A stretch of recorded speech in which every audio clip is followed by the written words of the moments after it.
We are gathered here this evening for what is it's not Episode a sad 10. occasion. Yeah, it's episode 10. It's not a sad occasion. It's just kind of weird because this is our 10th episode. It's also, as Sujewa likes to call it, the season finale, season one of the Slowdown, because you, sir, are going into filmmaker hibernation for the next few months. Not that you're going to stop making films, but you're going to be ultra concentrating on making not just slow romance, but 2 additional films since we talked like about a month ago. So before we talk about the movie at hand, the Slowdown film du jour, or du nuit as it were, which is Dune from 1984, tell us about what you've got going on in terms of these 3 film projects you're doing now. And also, you continue doing the interview podcast, which is all good stuff, but you're even going to be putting a pause on that to focus on the film. So what's going on?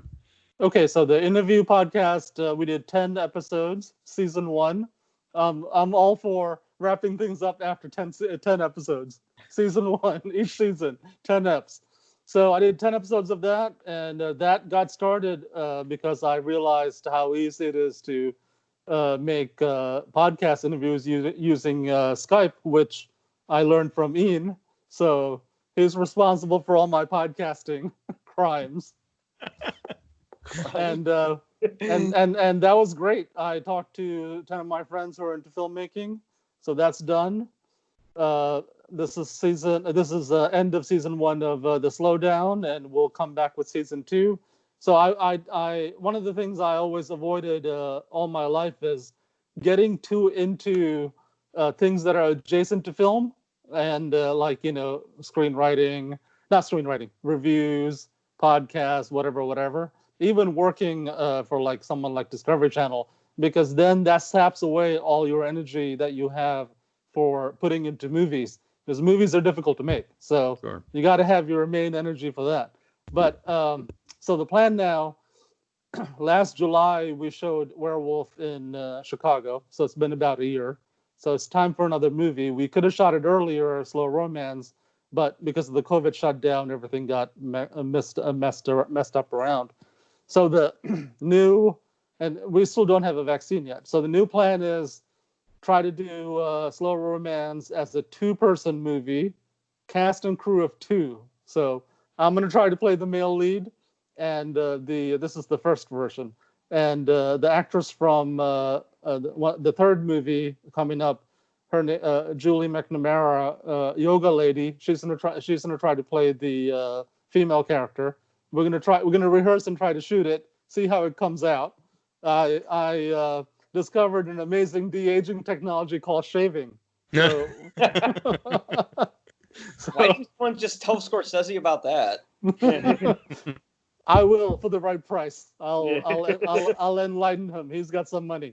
So I think it could work, because it's just, the goal is to have it be warm and funny. I don't necessarily have to be Ethan Hawke, right? The scenes, it's kind of like a podcast. It's like 2 people talking about all these interesting subjects, and there's some making out, and there's some walking in the parks. It's a slow cinema, romantic comedy, and more comedy than a romance. So we'll see how that goes. But I told myself I'll have to try out, and we'll do some test scenes. If I don't make the cut, I'm out.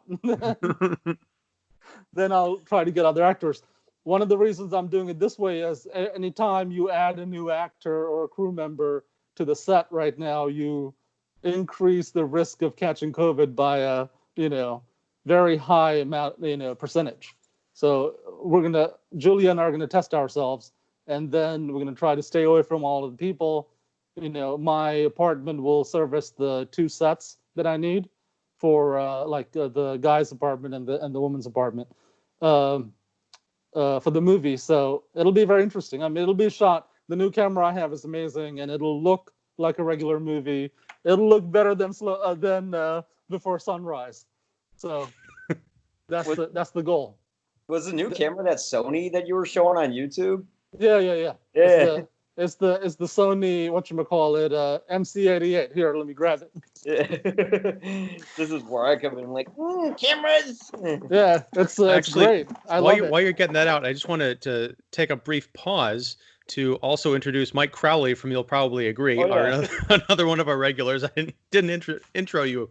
Yeah, so this is the first time we're all like meeting together. First time we're to hanging have a out conversation. all together. Yeah, it's exciting. We've had other special guests. So Yes. That's movie 1. Goal is to shoot that in August. June, July, fundraise, get ready, rehearse, and shoot it in August and finish it in August. Then September, I'm doing a movie called Low-Key Wizard. It's about a wizard played by Lester Green, friend of Archer and Tuares and friend of mine. And he's a wizard in New York. He's got some powers. They don't always work all the time. Like he can look a few minutes into the future, but sometimes he sees the wrong thing. But clients hire him because his rate is affordable when it comes to hiring wizards for various tasks. So it's about him helping a bunch of people in New York. And the third movie, the plan is to shoot that in October. That's Yoga Lady. It's about a woman who teaches yoga. Julie McNamara is the actress, and she's also an actress, the character, trying to make it in New York. And then she meets someone at her yoga class, and then he disappears. Then she tries to figure out what happened to him, and then she discovers a mysterious society, a cult in New York, and gets pulled into this mysterious world. And that's that. So as far as shooting complexity-wise, it gets harder and harder. First movie is easy, low risk. Second movie, like probably we'll have a cast of 5 to 10. Third movie, we'll have like a cast of 10. So we'll see. You're basically following the phases, the reopening phases, Pretty much. Given that you're in New York, you're a little bit behind where a lot of the other parts of the country is. So you might be right on track there, because listening to you talk about it, it does sound like they get more ambitious in terms of the number of casts and probably even the locations and interactions. So yeah, that's cool. Yeah, those are the 3 movies. And once those are done, I will be back on with Ian.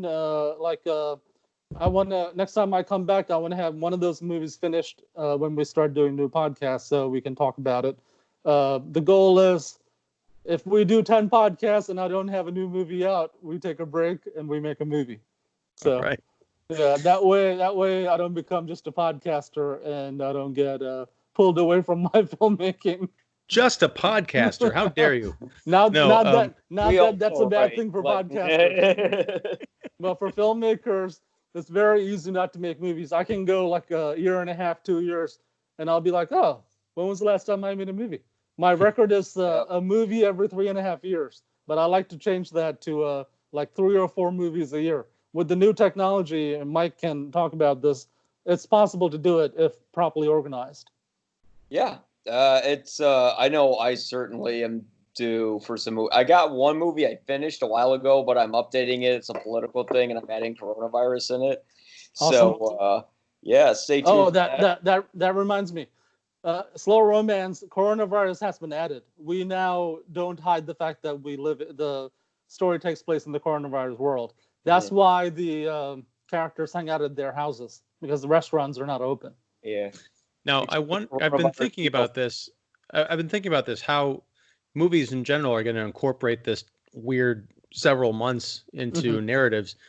If you get this thing done in the next few months, you might be the first. You could be a pioneer. Might be. I know Charles Band, who does Full Moon Features, he had Corona Zombies, but I don't think that quite counts, because from what I understand, he took an Italian film, redubbed it to make the plot work, and then added like 5 minutes of contemporary Zoom footage or some nonsense. So you might be, you could be the Mount Rushmore of Zoom filmmaking for coronaviruses.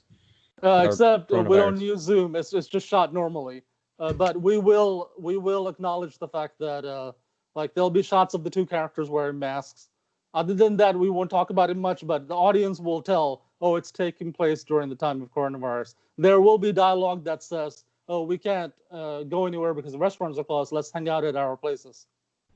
Yeah, you should at least drop the word Zoom in there, because that's pretty much synonymous with with COVID-19. Is it going to have social distance kissing scenes? No.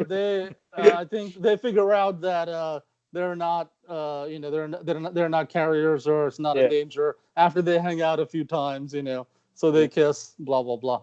But for the actual real people, we're going to get tested because we have free tests in New York now. Yeah. So, that's great.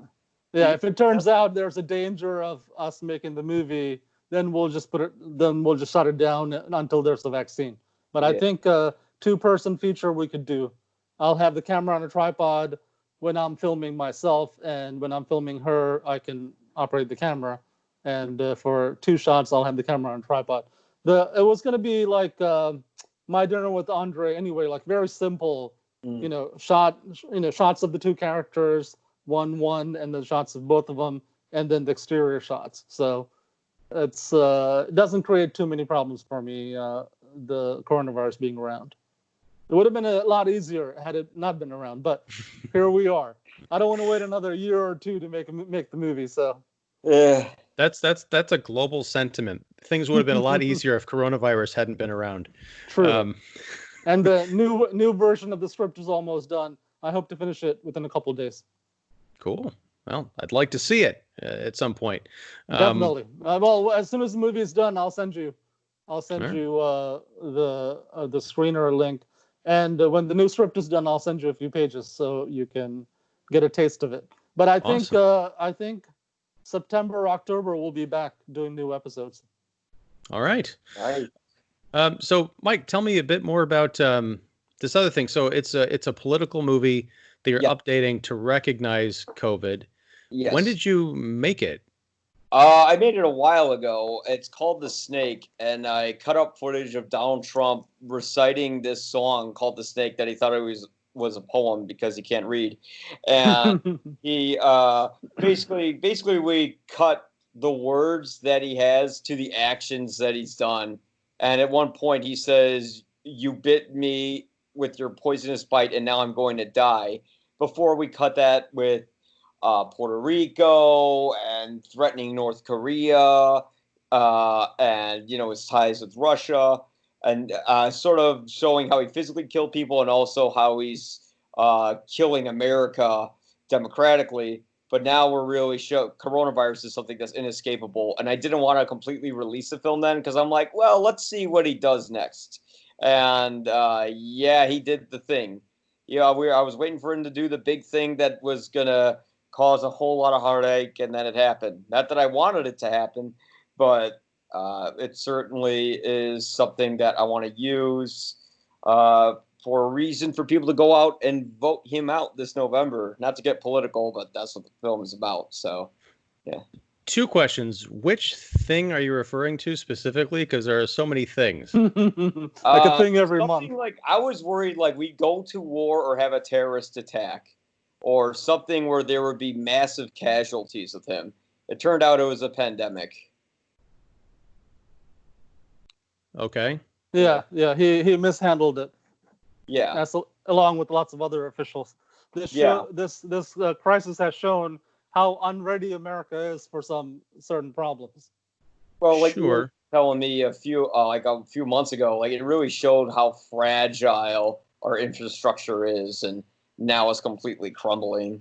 So I think at the end of this, we're in much dire need for some drastic changes in this country. And really, I think at the end of this will be good, because I think we'll pay more attention to something like global warming, because it's not such a big deal to change what type of car you drive or how we get our electricity after we've been stuck inside of our houses for months. Yeah. Well, yeah, and my second question was, when are you planning to release it? You said you wanted this to be like an impetus for people to go and vote him out. I mean, there are millions of people, I'm sure, with that already on their minds. Are you planning to do this like is it election week special, or you want it to come out in earlier in the fall, or what are you thinking? Well, I would like to have it come out within a month or 2. So okay, we'll see how it goes. I'm gonna probably feverishly cut it again and again until I think it's perfect. Awesome. So, and it's just gonna be like I doubt it will be a theatrical thing, because we're not going to have theaters at least until July. But are you just going to drop it online, or what? What are you thinking in terms of like an actual release strategy? This is going to be viral. So I want to get it across as many platforms as possible. Whether or not that will happen, I mean, I'm joining the entire world and hoping to get their videos viral. So, we'll see. We'll see what happens with it, and just hope for the best. So yeah, one's called The Snake. I'm working on that. Jesus, there's a lot of movies I actually want to make. I just got to figure out which ones to make. There's some I want to make, but it would require an enormous amount of crew. Mm-hmm. So right now, it's just setting my priorities straight, seeing what the next project's going to be. Yeah, do the solo projects now, and everything else in 2023. Yes.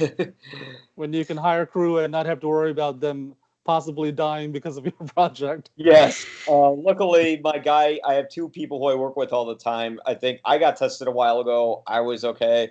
I think they're going to get tested, and the 3 of us are going to get together and just make a bunch of movies and good idea. See what happens, like sketches, movies, etc. Yeah.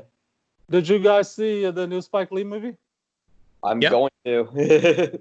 Yeah, I saw it. Interesting. Yeah, I watched it. We did a podcast about it late last week. I heard it. Yeah, that's right. You commented on it. Thank you. Yeah. And I saw from your comment that you likened it to Godard's Goodbye to Language, which I thought was kind of nice. It was hard to get into. I mean, and also it felt like a historical essay plus a heist, finding a lost fortune movie melded together. I wish it would have been better if it was just one or the other for me, but it just might be the time period because our news is full of, Black Lives Matter, the protests and the riots news. So maybe there's just an overload of that right now. Maybe in the winter I can come back to it and watch it and get into it. Yeah, it is. It's shockingly of its time. And Mike, you haven't seen it yet, so I won't spoil much or anything really. But I will just say that a lot of people love it.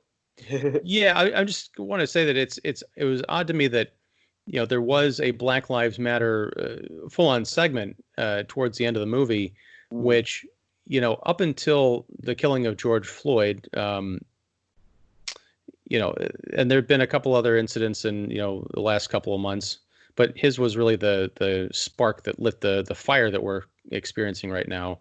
But until that moment, like in my consciousness, Black Lives Matter had sort of receded into the background.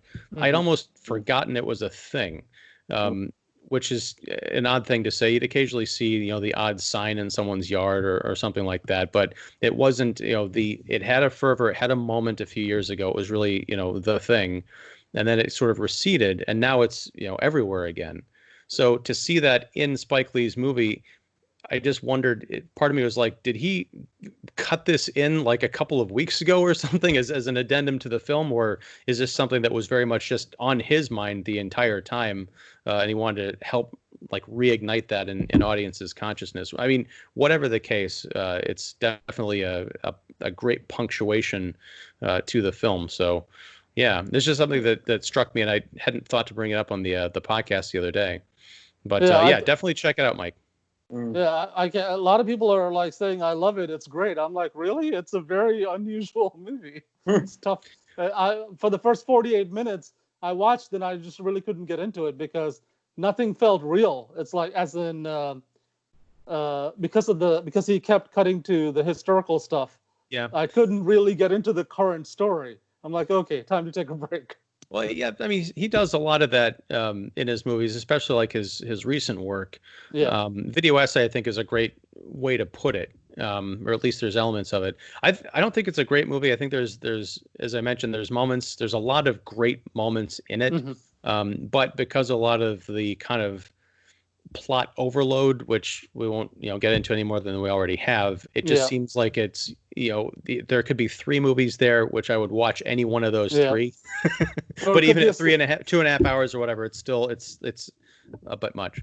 Yeah, it could be a series, but after the 1 hour mark, which is a ridiculous thing to say about a movie, but it's like 2.5 hours long.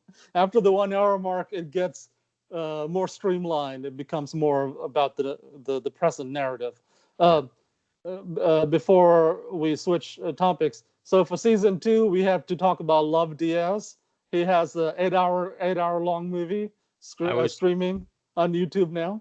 I was just going to mention that for Mr. After the First Hour, you watched that 8-hour thing this weekend, didn't you? No, I watched parts of it, but I think it's once you think you're about to get a certain kind of experience, you're ready for it, and the experience seems to be if it turns out to be drastically different, you're disappointed, right? So when I watch a like 1 hour long video of just someone talking, I know going in that's what it is. I'm ready for it. I'm entertained.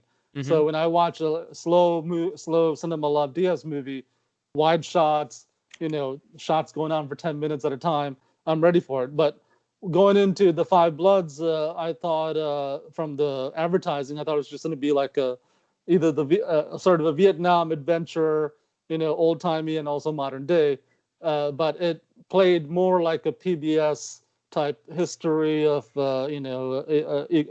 civil rights struggle, et cetera, et cetera. So the advertising didn't really prepare me for the kind of the movie it was, especially since The Black Klansman was Spike Lee's previous movie, was just a regular movie, more of a regular movie, more of a Hollywood type movie.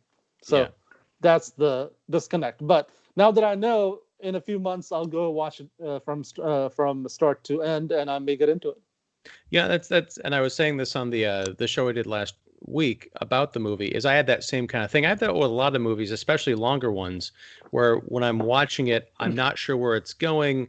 I hopefully will have faith in the filmmakers and what I'm seeing so far to know that it is going somewhere. But after it's over, if I'm really into it, it does make that second viewing a lot easier because I know the rhythms, I know exactly where in the runtime we are, and it's like, is this going to get resolved, and that kind of a thing. So yeah, The Five Bloods, I think, does need to be watched, more than once to really get into it, especially with all that plot stuff going on, knowing how much importance certain elements play in the overall story, how some things kind of recede to the background and some things are amplified or emphasized, I guess. It's good to know that the stuff that I wasn't that big a fan of does kind of get pushed to the side, and the stuff that I really wanted to dig into, for as much as I wanted more of it, ultimately, it does get some good play. So Mike, be ready. It's a weird movie. Yeah. I'm ready for it. Have you ever seen the longest? You know what the longest movie ever made is? Can you guess the length? Something like several days long. Yeah, it's a Russian movie. You're close. It's if you were to put a number on it, could you guess, or how many days? Oh, I think 16 days, maybe, right? 30. 30. Wow. Yeah, it's called Ambience. It's 720 hours. Yeah, I looked into that once. Yeah. Yeah. I guess the title explains itself as to what the movie is. You said it's Ambien, right? No. Yeah, Ambien. Pretty much. Yeah. Yeah. Well, I mean, making a long movie is just like making a season of a TV show. It's not that big a deal. It's just a lot of these long movies could just be TV shows. Well, I guess when did Ambience come out? When was it made? Recently, within the last 10 years, I think. Yeah, it was something like within the last 10 years. But it's like a digital YouTube kind of thing. Yeah. Because that was my question, is if you make a movie that is 30 days long, 720 hours, you can't or do it on film. It's not exactly right. But I'm just wondering if, like, what's the expectation on the audience? I mean, that almost sounds like, people do like the Infinite Jest challenge, where they're going to read David Foster Wallace's 1,000+ page dense book. Yeah. And I'm going to do this in a year. Do people set aside, I'm going to do the Ambiance challenge, where I'm going to actually sit and just have food brought to? Well, it's perfect. It's a perfect pandemic movie. I wish I would have known about this 3 months ago. Jeez. I wonder if anyone's really watched it all the way through. It seems like just a stunt to get the sort of the label as the longest movie ever. It's just like Infinite Jest. Everyone's got it on their book, on their nightstand, and it's a paperweight. But it's like Andy Warhol film. It's like you're at some social event and it's just playing in the background or something. Mm-hmm. And Andy Warhol we'll have to talk about in season 2. Mm-hmm. Yeah. And also Kevin Joram Everson, he did speaking of the election, when at the election that Trump got elected, He was at a polling station, and he shot a movie like the whole day, and he turned it into a movie. I think it was called, I forget the name. But anyway, Everson is another filmmaker that we'll discuss in season 2. All right. Do you know if that movie is that available online? It's available online, yeah. Okay. Yeah, and as far as ambience, I mean, I assume you can rent that digitally. Does it cost $7,000 for the rental? If I were to guess, it's free. I'm pretty sure you can find it on YouTube, and come in at any point. I don't think you're going to miss any vital plot points in it. I think that Everson movie is Tonsler Park, I think. Yeah. Okay. I think that's the title, Ian, if you wanted to look it up. It's I think it was wasn't it? Yeah. Someone was promoting it. It's a polling place, mostly black workers in a black neighborhood in Virginia, and he said in an interview that he knew Trump was going to win just by the turnout and what was happening that day. So very interesting. So you said he filmed the entire day. Did he edit it, or is it just he put out the entire? Oh, okay. No, it's like a 2-hour-long movie. Oh, okay. Yeah, he edited. It's about poll workers working that day, that election day. Cool. Yeah. It's not a lot of footage to edit. Like, if you edit a reality show, you get like thousands of hours of footage, and then you just got to cut it down to like a 1-hour episode. Mm-hmm. Yeah. Which is why they look so sporadically cut, because, the editor's literally been trying to make connections between things that don't have connections. Yeah, and just trying not to die on the job, essentially. Yeah.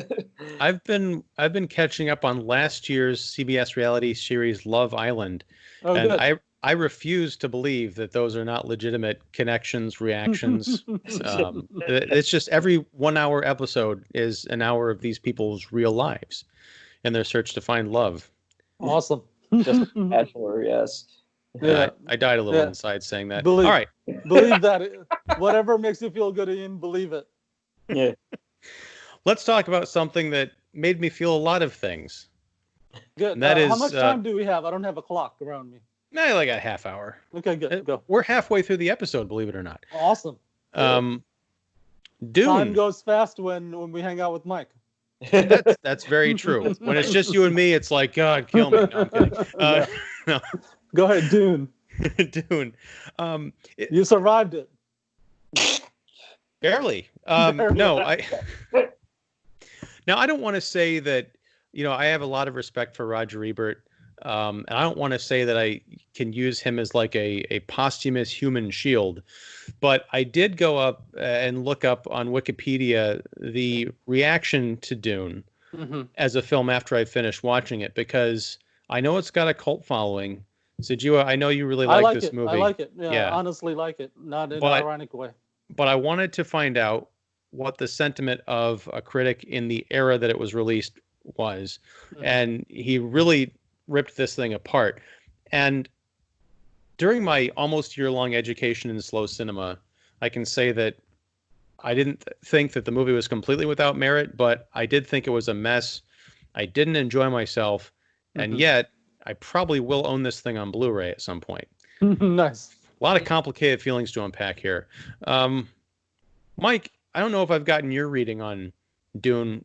Are you a fan? Oh, Dune. I wish I could say I liked it, but like, I saw it for the first time ever. I think like 2 years ago at Music Box they showed it, and it had like this like, and God bless you for liking it. You, man.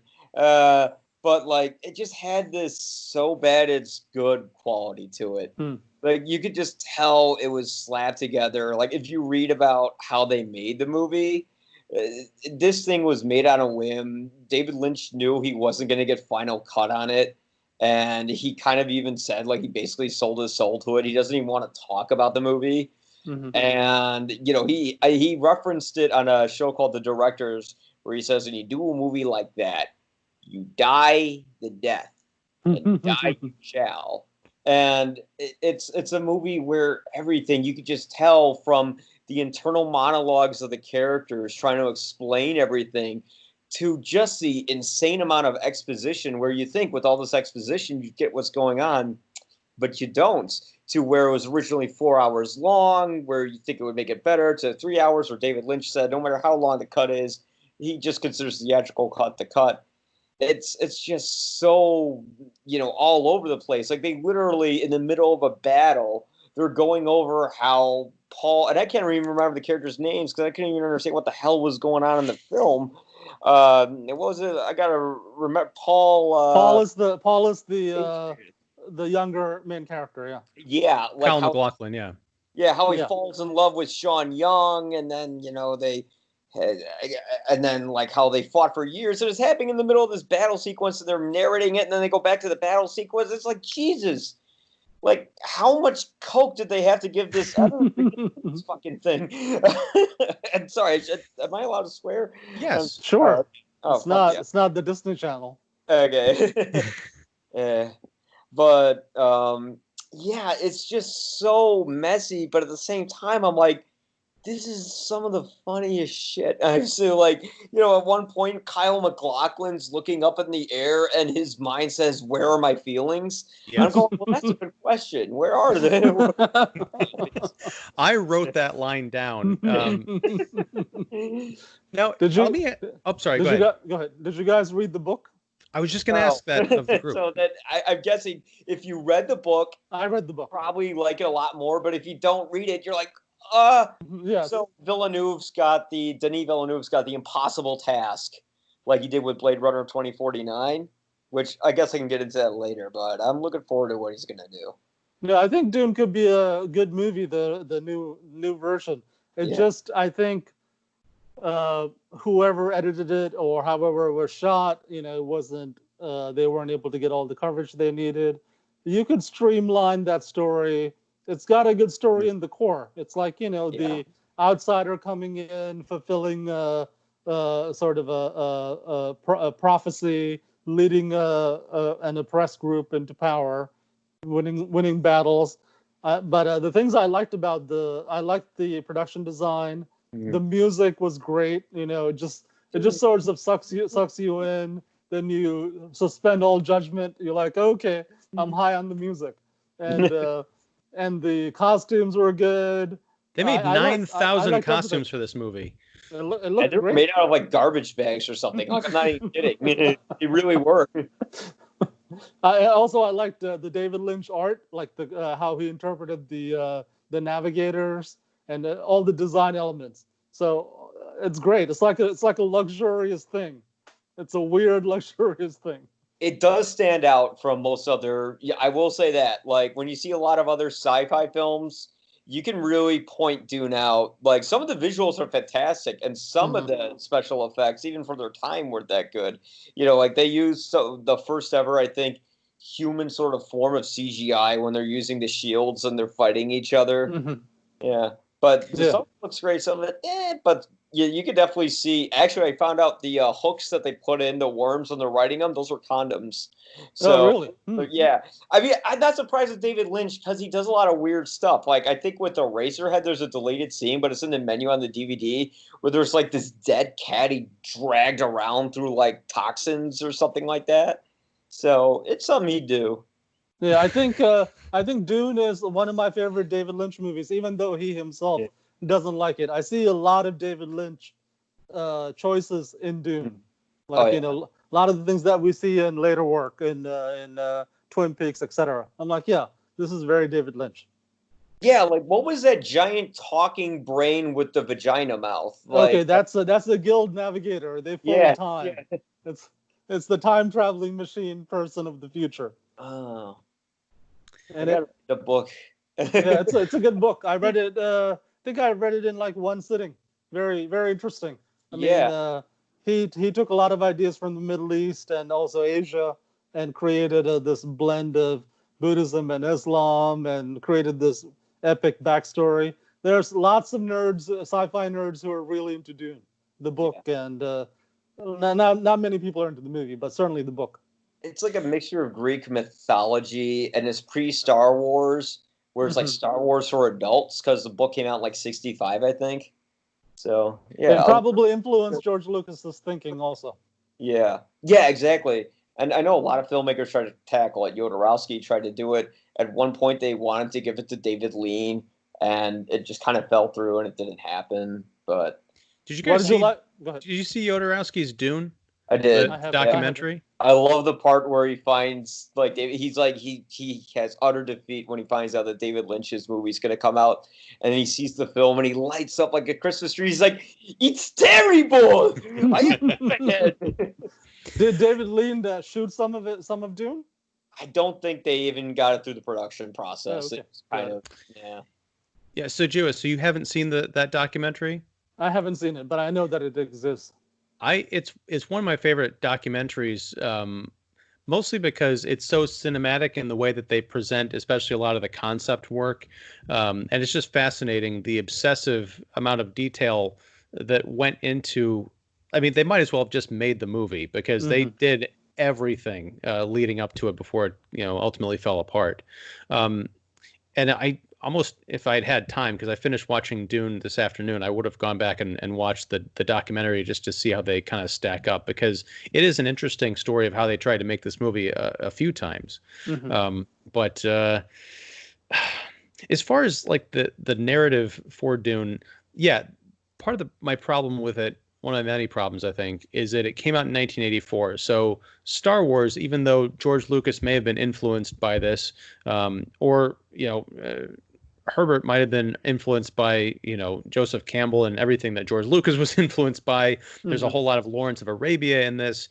I mean, it might as well have been called Skywalker of Arabia, because it's got all these weird Star Wars elements. It's almost like Universal Pictures said, we want our Star Wars. We've got this material that's got space battles and princesses and monsters and, weird empire stuff. It's got an emperor. So we're going to do our version of it.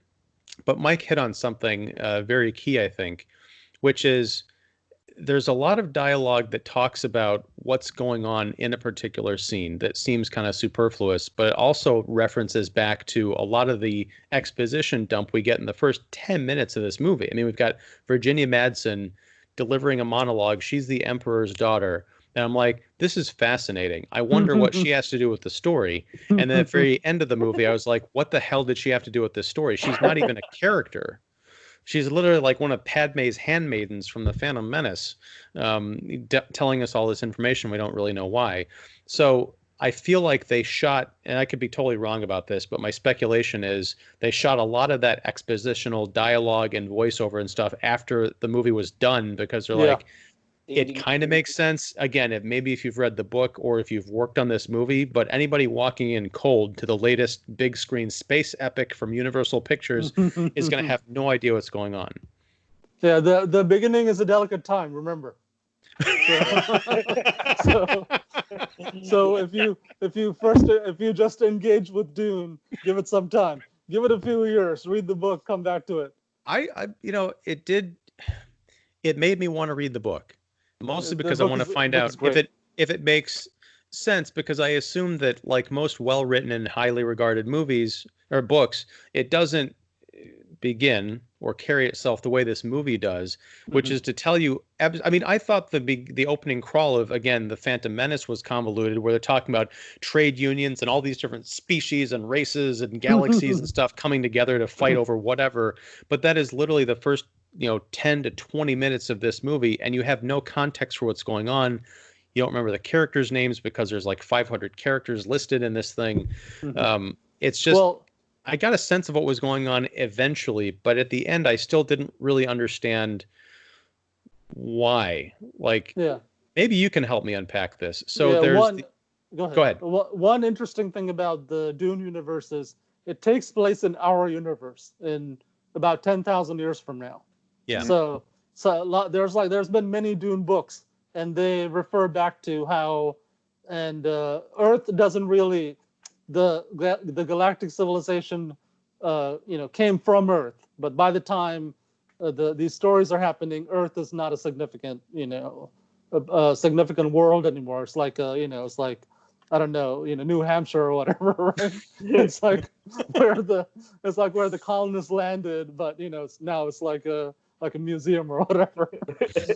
So, but there's a lot of threads, like they had in the Dune universe, there was a rise of the intelligent machines, robots, and then there was a revolution against the robots. That's how this mentats and these human computers came to being. And anyway, there's a very interesting, well thought out backstory. So reading the book probably will make you fall in love with the story a little bit more, and you'll see reflections of what you read in the book in the movie. So it'll be a different experience when you watch it next. Okay, that's good to know. Because go ahead. No, please. What other specific questions did you have? Specific mysteries? Okay, so for those who haven't seen Dune, they've seen. It's too late. Maybe, I don't know. Yeah, it's 84. Well, there's a lot of movies I've seen from 1984, including Amadeus. I've never seen Amadeus. Got to fix that. So it's 10,000 years in the future or whatever. Yes. Spice. Yeah. Which we hear, it's a drinking game. I mean, we hear the word spice so much in this movie. It's like this precious mineral that's only found on this planet called Arrakis, and it can do everything from get you high to bend time and space if you process it a certain way. And Arrakis is the only planet in the known universe that has this stuff, and everybody depends on it. And there's these warring factions who want control of this planet. And spice is life. Yeah, spice is life. The spice must flow. That's right. So there's an emperor who is manipulating these two different factions to get what he wants. There's an indigenous population on this planet who live underground and yet somehow manage to avoid these gigantic, almost planet-sized worms. I can clear that up. Okay. So in the Dune universe, they used to have technology for bending space. When the revolution against the machines, advanced machines came, they developed using human navigators who are high on spice. Their brains have been changed. They can do the calculation. So why they need the guild navigators is to make the precise calculations. I mean, this is a fictional technology, right? So according to the rules of that technology, you have to make precise calculations so that the ships don't turn up in the middle of a sun or in the middle of a desert or middle of a planet or something. So only since they don't have complex computers and robots anymore, only the guild navigators using the power of spice can do it. So the spice, which is found in Arrakis, is a product of the giant worms. The giant worms, right? Them interacting with the planet creates spice. It comes from their bodies. So the Fremen kind of worship the worms. They're part of their religion. So that's how they kind of stay out of the way of the giant worms, and the worms leave them alone. Fremen are the local people that the main character helps. Right. So the Fremen have a prophecy that someone will show up, and a savior from the outside world. Yes, but save them from what exactly? This is where we'll just go full spoilers here. Sure. Save them from the oppression of the emperor.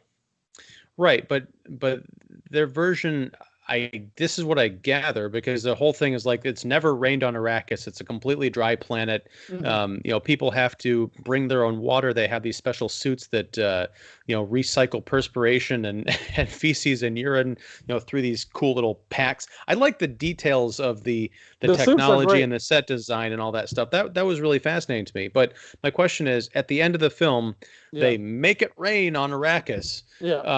Because the Fremen have been secretly cultivating water somehow in these thousands of other underground reservoirs. Mm-hmm. They want to destroy the spice so that nobody in the galaxy can get their hands on it, and Arrakis will become the focal point of the universe again. So the spice is basically oil. That's the real world. Imagine if you lived in a country that had oil. Actually, this is happening. This has been happening forever on our planet. What do you mean? No. Imagine you're the local people who have the oil, and these multinational corporations come in, oppress you and kill you, take the oil, right, and control it. I understand. I understand the allegory, Right, but right. my question is, in a practical sense, Yes. from the point of view of at least the film, and maybe they go into this in the book, Yeah. but by making it rain and essentially destroying the spice comes from the worms. So if they worship these things, are they talking about killing their own gods in order to prove some kind of an intergalactic point? What happens to the worms? Okay, they're not. What happens in the books is that, yes, worms die out, only a few remain, they adapt. The spice trade from Arrakis dies out because Arrakis comes back to being a regular planet. Back in the day, it was a regular planet. Then, things happened and this desert happened. So, the worms are not their gods. It's just a part of their, so like they live in harmony with the worms. So they're fine with it. They're fine with the worm numbers going down and the spice going down. But the worms continue. What happens is that they that prophecy, that religious mythology in their culture, that came from the Bene Gesserit, the female, like the witch type, the order of nuns. They went around the world, around the galaxy over thousands of years, and they planted this mythology in various cultures in case down the road it becomes useful to them. It's basically controlling people through religious mythology. It's the same way our religions work on this planet. Was any of this in the movie? Because I feel like I missed something that was really interesting, and now I'm kind of pissed off that it wasn't. No, it's not. It wasn't. Well, if you pay attention to the movie, you can tell that Paul realizes that he can make use of, like, his mother is a higher up in that organization, in the Bene Gesserit, and Paul was created she was not supposed to give birth to a male child because they had a generations-long breeding program to create the perfect emperor down the road. So Paul is that person, but he just came earlier in an unexpected way, and he made some changes. Instead of the Bene Gesserit order being able to control the new emperor who controls Dune, Paul decided to become the liberator of the Fremen and launches a new religion. In the other books, the Fremen fan out throughout the galaxy and kill a lot of people, and Paul doesn't like it, blah, blah, blah. Well, that was one of my other points of contention, is the Fremen were, there have been a lot of movies about the prophecy, the person who will come and save all of us, and the people usually are being saved are presented as this, an allegory for indigenous people kind of a thing, but they tend to be one-dimensional, which is like, hey, we're all living in harmony, and it's all those other people out there who are the assholes, which I'm not doubting that, imperialists are assholes, but there's no... That's how it happened. That's how it happened on our planet. Well, no, but I'm saying, like, all of the Fremens in this civilization, apparently they get along. There's no sense of internal struggle or politics or anything like that. It's just, we're the good guys, and these people over here are the bad guys. There's no nuance in any of these ranks. I mean, the Harkonnen, which is this, they're the ultra, I guess, imperialist, disgusting creature people. I don't know how many of them there are. Are there millions of them? Are they all complete monsters? I mean, Harkonnens are just regular-looking humans, I think. It's just a family. Well, I mean, the lead dad is, he's got something going on. He's messed up. Right, but even like down to their servants, they all look like these weird circus geeks. I mean, you've got the people who've got like the pins coming out of their eyes, and you've got Brad Dourif's character with those wacky eyebrows, who seem to be like the cousin of this other guy with wacky eyebrows, but he was from a different race. I don't know. I'm not sure. They're all humans. They're all humans. They're just different human families. Some are deformed. Yeah. But I guess what I'm getting at is, and maybe this is asking too much from a 2.5-hour sci-fi epic that really is about, sand and spice, is there isn't any sense of that these are, they're all very one-dimensional factions. There's no conflict. There's no good guys among the bad guys. There's no bad guys among the good guys. It's all just like kind of very, black and white. And I guess if they're trying to get a message across, that works. But Paul's dad was a good guy, though. I mean, he wasn't as bad as the bad as the Harkonnen, the House Harkonnen's leaders. Well, right, but I mean, Mike's Paul's going somewhere. Where are you going, Mike? Oh, another room, because I think I heard my family coming from dinner.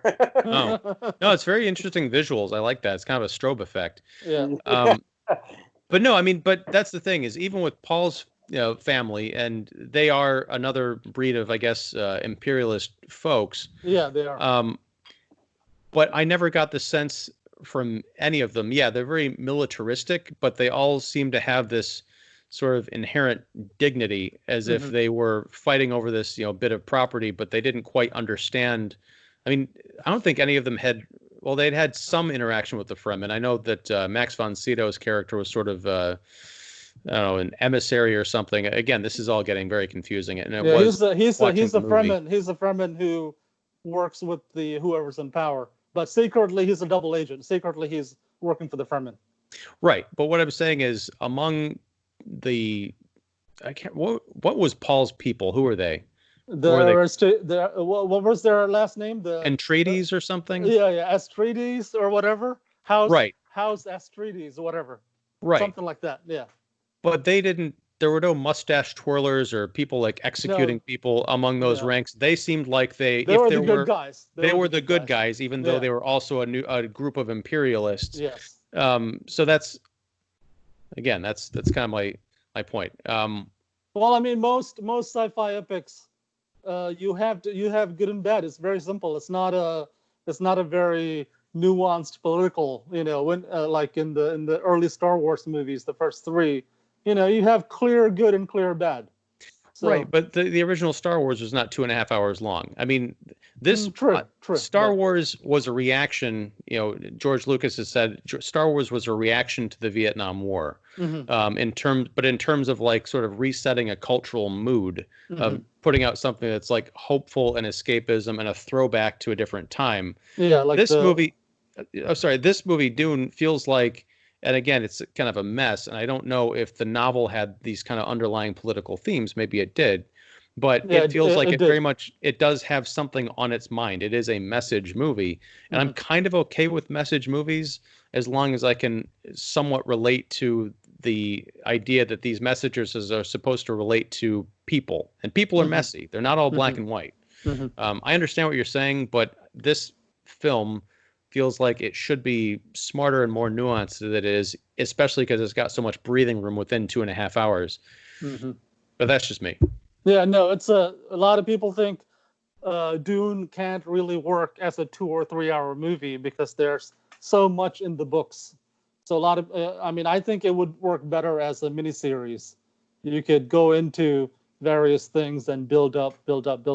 But even in our real planet, and Mike will give you the mic in a minute because we've been talking a lot. Even in our real planet, let's look at World War II, right? Sure, the Nazis were bad. Oh, what happened? We lost Mike? Oh, sorry. Someone was walking in the room. Okay. It's all right. Good. Are you back on? Oh, there we go. I could hear you the whole time. Now all three. Now, even in our own planet, in our own time, let's look at World War II. Sure, the Nazis were bad and the British were fighting them. But the British themselves, if you look at from the Indian perspective, they're horrible. They were imperialists for like 300, 400 years. They killed millions of people. They're only slightly better than the Nazis. Depends on the perspective, right? But from the American perspective, we prefer the British way over the Nazis, right? So that's the kind of thing. How you look at things determines how complicated and how nuanced things are. Also, you want to tell a story, right? You don't want to do a history lesson about the nuances. So you kind of, like if I make a World War II movie from an American perspective, I would have to buy into our how we the general agreement that the British were better than the Nazis. Well, whereas an Indian critic would be like, that's horrible.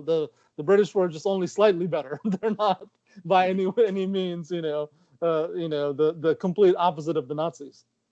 Yeah, I mean, but there are ways to do that. And it's perhaps unfair to make the comparison I'm about to because the movies are, 35 years apart. But if you look at Da 5 Bloods, which we kind of talked about, there is a 2-minute bit of business in one scene in which there's two groups of soldiers making their way towards each other in the jungle. And I think you'll remember the scene I'm talking about. And one group is talking amongst themselves, and we see the subtitles, and we get an idea for who these soldiers are. And it's that bit of nuance that, and we kind of talked about this on the show I did last week.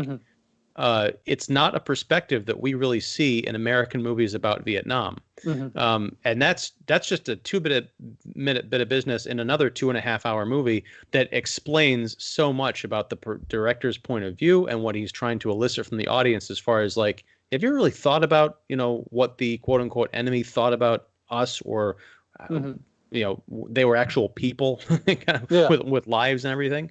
So yeah, and that's kind of what I was looking for in Dune. And after watching this movie this afternoon, I thought, I have no interest in seeing Denis Villeneuve's take on this in December. As much as I admire him as a filmmaker, I'm kind of done with this story. But now that we're talking about it, I wonder, I don't know if this is planned as like, oh, it's going to be his Dune movie, or if it does well enough, they're going to plan like a Dune trilogy to really let the story breathe. But I feel now is the time. You could actually make something that's a character-driven piece that also deals with intergalactic politics that reflects our earthbound politics. So I'm kind of hopeful now. Yeah, one idea I had about Dune was that maybe it's not supposed to reflect, other than the oil situation, maybe it's not supposed to reflect Earth politics too heavily, and that's one of the reasons why it works for the book, works for a lot of people, because it's an entirely different world that you can get into and lose yourself in. And anyway, so Mike, add some thoughts about Dune. Okay, so the thing with Dune is I didn't care about any of the politics or anything because I couldn't tell who was who or what was what. And I could have researched or tried to figured out what it meant. But honestly, if I can't even figure out in the narrative, and the narrative's desperately trying to make me understand it, whether the movie's longer, whether it's shorter, it doesn't matter, because the whole problem is it's an absolute structural mess. And I think that even David Lynch was emotionally checked out of it. He basically said it was just like 3 years of torture, So like, to me, it's like, if the director didn't care, why should I? And there's potential for a story there. That's what I could tell. I could tell, like, yes, this could be a very good story. I was very curious as to how it would even work, because it's so rooted into its own lore and its own vocabulary, where I wouldn't know how that would work on screen. But then again, look at what Peter Jackson did with The Lord of the Rings. That was a miracle that those movies worked the way they did. And I know that J.R.R. Tolkien's family wasn't happy with how he made it like an action picture and all that, but really, I think he did the best job you could have possibly done with it. And Denis Villeneuve, he's one of my favorite working directors right now. I mean, he's proven that he can, like Blade Runner 2049, I never thought in a million years I'd like it as much as I did. Because honestly, the first one I thought it was a good movie, but I think it was a little too overpraised. But the second one is one of the best films I've seen in 10 years, if not one of my favorite ones. And he took something where you thought the sequel couldn't be good, and I thought he kind of made it better than the original, where he did make a character piece with Ryan Gosling's character, where right off the bat, you know that he's, well, I shouldn't give away the plot, but he's a lot of people have seen it. Okay.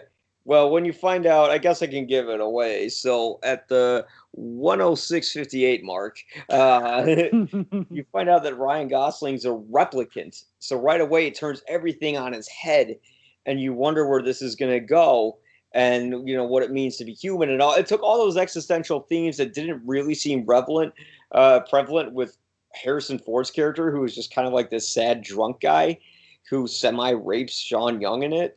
And then, like, they actually made this fascinating character piece. So I think, and Villeneuve is planning to make this 2 movies. They did say it's a 2-parter, so they can let. Oh yeah. For Dune. Yeah, Dune's a 2-parter. Yeah. Okay. Yeah. Also, Sean Young is in both movies that we're discussing. Yep. Yeah, he was. He was de-aged in Blade Runner 2049. And she was also in Blade Runner.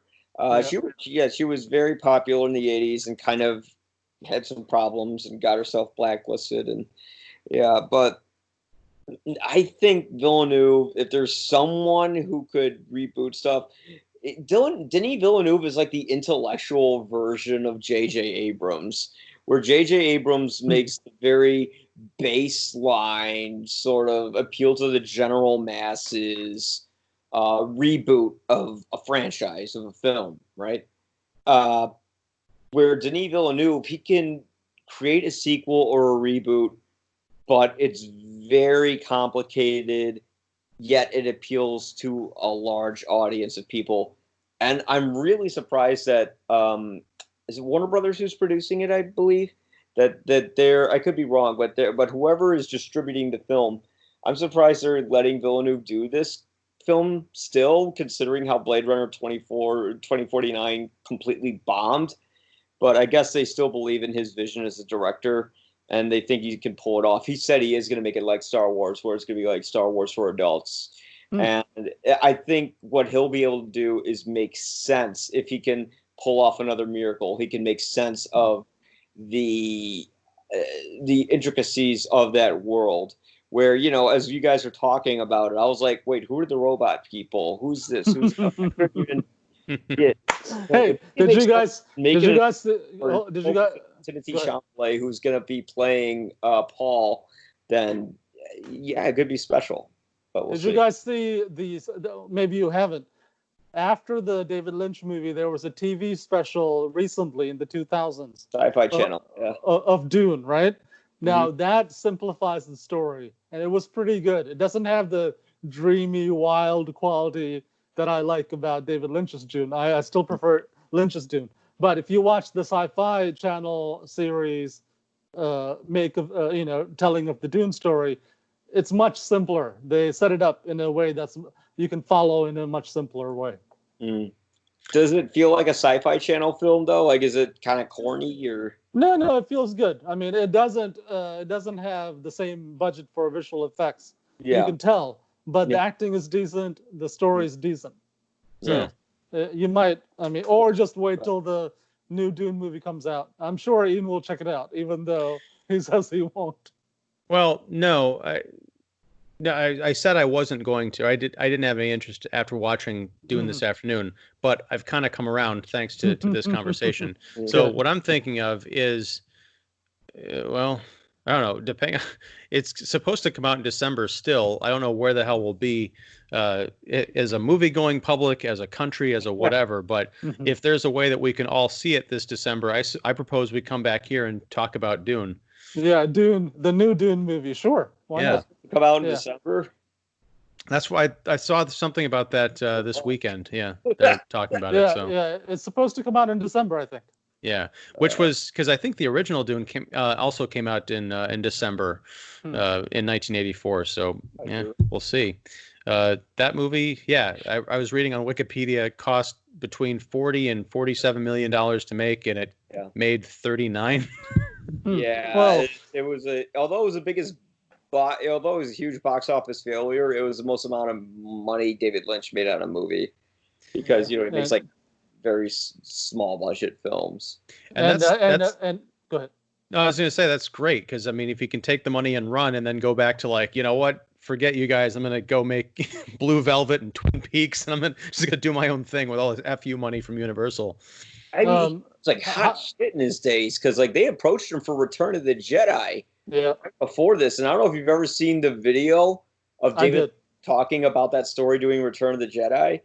Yeah, he went and met with Lucas, hung out with him, and then he said he wanted to get out of there. Yeah, he's like, I go in this office, they give me a map and a location to go somewhere, and I'm in this room, and there's this thing called a Wookiee in there. I start out with this headache. And this headache starts to turning into this crippling migraine, and it's great. I'll look that up. But his agent was very disappointed that he didn't take the job. Yeah, his lawyer said he just wants out in I don't know how many millions of dollars, but it's surprising to me that they even gave David Lynch whatchamacallit, Dune in the first place, based on what he had done before. Doesn't scream, this is the guy for a complex sci-fi epic. Dune seems to attract the strangest directors, because like Jodorowsky doesn't exactly make the most. Like if you've seen Holy Mountain, that's not a conventional movie. No, not the kind of thing you want. Not the kind of director you want for a hope for blockbuster sci-fi movie. Yeah. But Jodorowsky's Dune may be possible to do now because the tech, special effects tech is so much cheaper now. It's not like 1984. Yeah. And look at how, Villeneuve also made, like, if you've seen Prisoners or Sicario, he really likes to go into very complicated character studies that talk about things that are not easy to tackle. Because, like, if you see Prisoners, they're beating up a retarded guy I'm sorry, I shouldn't use that word, but a mentally handicapped guy for like 30 minutes. They beat the fuck out of him. I haven't seen that one, but I've seen Sicario. Yeah. What's the name of the actor who plays him? Paul Dano. Paul Dano, yeah. Mm-hmm. Yeah. But it shows like how a parent can completely lose their sanity if their child's captured, and how they can even lose their humanity in a way. And he can really explore the complexity of Paul. How do you say Paul's last name? Dano. Yeah. Oh wait. Oh, sorry. From Dune. Okay. Atreides, I think. Yeah. They could really explore it. I don't know if you saw some of the production stills, but I love that one still of Chalamet kind of looking at the ground, all mopey, with the ships going in the background. I kind of wish he got. That's just his default look, man. He doesn't. He's emo. He's emo all the time. I totally see why they're casting him.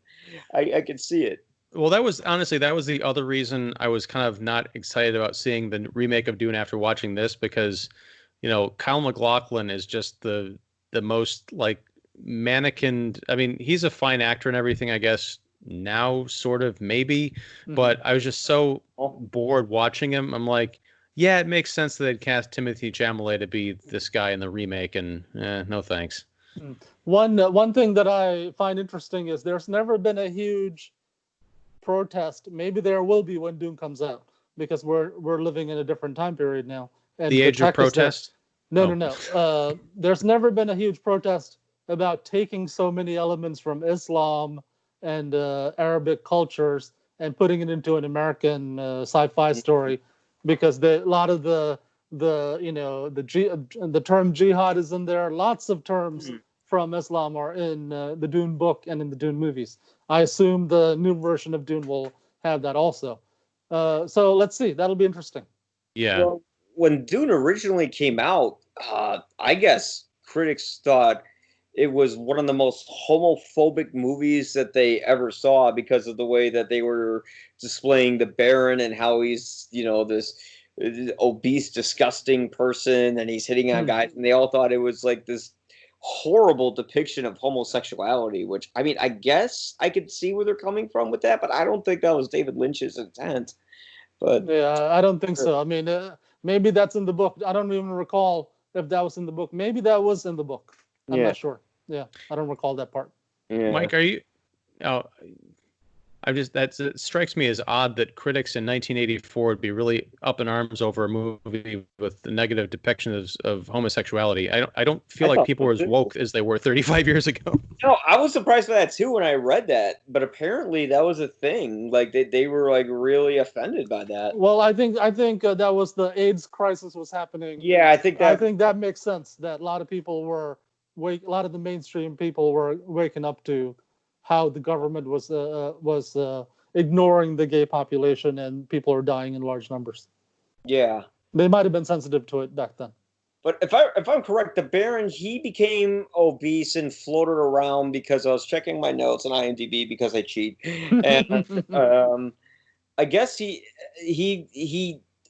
raped one of the princess's sisters or something like that, and as punishment, they made him this obese, disgusting thing. Like, you read the books, or is there any truth to that? I forget why the Baron is in the floating thing. I know something happened to him, some accident or some injury. Now he's in a floating machine. I completely blacking out on all the backstory of the Baron because I thought he was a hideous creature. Yeah.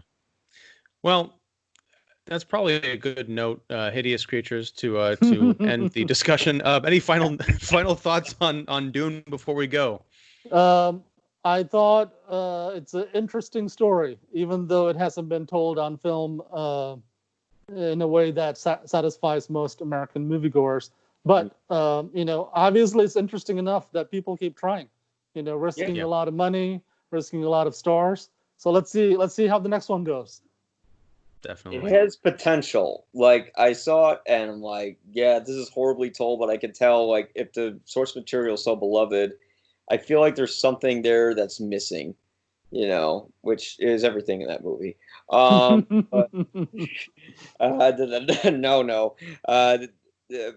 So I want to see, it seems like a lot of filmmakers have tried it and haven't accomplished it. Hopefully Villeneuve can put together another miracle. We'll see. Maybe we can send the werewolf ninja philosopher into that universe. He goes forward in time. Yeah. Actually, quick question, Sujewa. Is Low-Key Wizard going to be in the werewolf ninja philosopher universe? Has that been established? Yeah. All three movies, Slow Romance, Low-Key Wizard, and Yoga Lady are in that universe. But in distant corners of that universe, we just mention him maybe ever so often. But then in Werewolf 2, which is the fourth movie that I hope to make next year, fourth movie in a row, then we come back into the full-on werewolf universe with good makeup, and we can mention some of the other three stories. So they're all in the same universe. Eventually, all 5 movies can be shown as a special event in Chicago. Hell yeah! The Nice. Sujewa cinematic universe. There you yes. Yeah. All right, cool. Well, thank you guys for again talking to me about Dune. This has been a hell of a season. I can't wait to see what we talk about in season 1. 2. Woo! Yes. Woo! So if not, we will see you in the fall sometime. And Mike, you'll be joining us back here in December for Dune. Somehow we're going to make that happen. Dune 2020. Yeah. Man, give me some of that spice. Yeah, I'll give me the spice. I wonder if they'll come up with some sort of a food tie-in for the new movie. Spice at Popeyes. Yeah, like Chili's Dune spice or something. Someone needs to do it. Are they gonna get like the Happy Meals? Like you get like the Baron and it like squirts out like juice or something. Probably about as much as nutritional value as in an average chicken nugget. You think Old Spice. They're gonna have like fist fights like they did with the chicken sandwich, but with like the spice sandwich or something like that. And one of the things that may have turned off people to the Dune 1 was all the sexual imagery, like that vagina-faced monster and the giant, penis-looking monster flying around. That's pure David Lynch doing crazy stuff. Oh yeah.